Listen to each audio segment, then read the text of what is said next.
In today's video, I'm going to show you how to remove or turn off Vanish Mode on Instagram.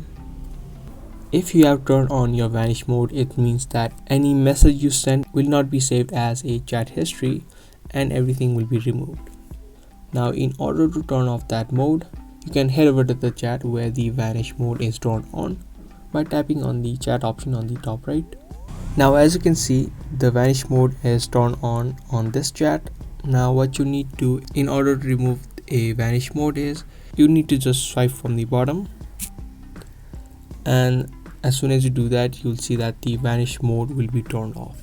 Now when you type and send a message, every message will be sent and it will be stored in the history. Now to turn on the Vanish Mode again, you can do the same thing, swipe from the bottom to the upside, and the Vanish Mode will be turned on. If this video helped you out, then subscribe and also give this video a thumbs up. If you guys want more of these videos, then make sure to turn on the notifications also. That's gonna be all for today. Thanks for watching.